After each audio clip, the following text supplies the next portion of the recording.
राज्यभरात पावसाची हजेरी अजूनही कायम असली तरी दुसऱ्या बाजूला मात्र पालघर जिल्ह्याच्या ग्रामीण भागात या पावसाळ्यात देखील महिलांना पाण्यासाठी मोठी पायपीट करावी लागत असल्याचं समोर आलं आहे।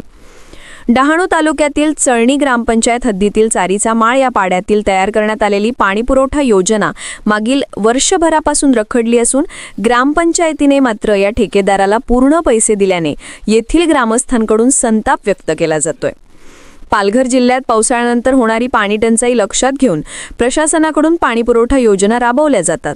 मात्र चळणी ग्रामपंचायतमधील चारीचा माळ या गावात तयार करण्यात आलेली पाणीपुरवठा योजना मागील 1 ते 1.5 वर्षापासून अपूर्ण अवस्थेत असून येथील 50 पेक्षा अधिक कुटुंबांना पाण्यासाठी वणवण करावी लागते। मागील 2 वर्षांपूर्वी लाखो रुपये निधी खर्च करून या गावात पाणीपुरवठा योजना राबवण्यात आली। मात्र पाणीपुरवठा करणारे पाईपच पाण्याच्या टाकीला जोडले नसल्याने ही योजना पूर्णच न झाल्याचं समोर आलं आहे। योजना अपूर्ण अवस्थेत असताना देखील ग्रामपंचायतने ठेकेदाराला पूर्ण पैसे दिले असून या योजनेचा फायदा येथील ग्रामस्थांना होताना दिसत नाहीये।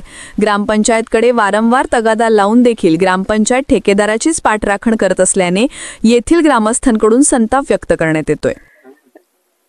आमच्या गावामध्ये टाकी बांधलेली आहे परंतु त्या टाकीला पाणीच नाही आहे। आमच्या गावातला नेमका असा आहे की पावसाळ्यामध्ये पाणी राहते आणि उन्हाळ्यामध्ये पाणी राहत नाही।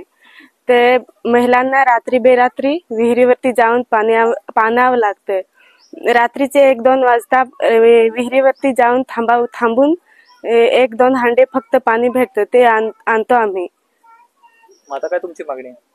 तर आम्हाला ही टाकी बांधलेली आहे परंतु ते टाकीमध्ये पाणी नाही आहे, तर ते पाणी दिलं पाहिजे आणि घरोघरी पाण्याचा पुरवठा झाला पाहिजे। पाण्याचे हे गेले 1 वर्ष झालं अजूनपर्यंत हे टाकीला पाणी सुद्धा येत नाही। अनेक ग्रामस्थांची अडचण आहेत। त्यामुळे आमची एवढीच एक विनंती आहे की हे लवकरात लवकर टाकी चालू करावी, नाही त्यानंतर ह्यांच्यावरती कारवाई झाली पाहिजे। नेमकं कितीचं काम होतं? ठेकेदाराला पैसे दिलेत का? काही माहिती आहे का याबद्दल? हा, ठेकेदाराला पूर्ण पैसे दिले, पूर्ण टाकीचा बिल पास झालेला आहे। आम्ही ते त्यांना त्या दिवशी पण 10 तारखेला पण तोच प्रश्न मांडला होता, त्याच्यानंतर 27 तारखेला पण तोच प्रश्न, 28 तारखेला पण तोच प्रश्न होता। अजूनपर्यंत त्यांचा आम्हाला जाब काही विचारला तर त्यांचा काही एस्टिमेट दिला नाही। टाकी पूर्ण होऊन 1 वर्ष झालं आणि आमच्या टाकीमध्ये पाणीच नाही आणि प्रत्येक जी बाई माणूस आहे याला 500 मीटर एवढे लांब जावं लागतं पाण्यासाठी। तर त्यांना आम्ही सांगितलं की पाणी कधी चालू करणार, तर काही रिप्लाय दिलेला नाही आणि जो इन्स्ट्रुमेंट होता तो बिल पास करून आणि ठेकेदाराला पैसे दिलेत तरी अजून पाणी नाही टाकीमध्ये। आणि हा समोरचा बोर्ड आहे याच्यावर काहीच लिहिलेलं नाही किती खर्च झाला काय ते।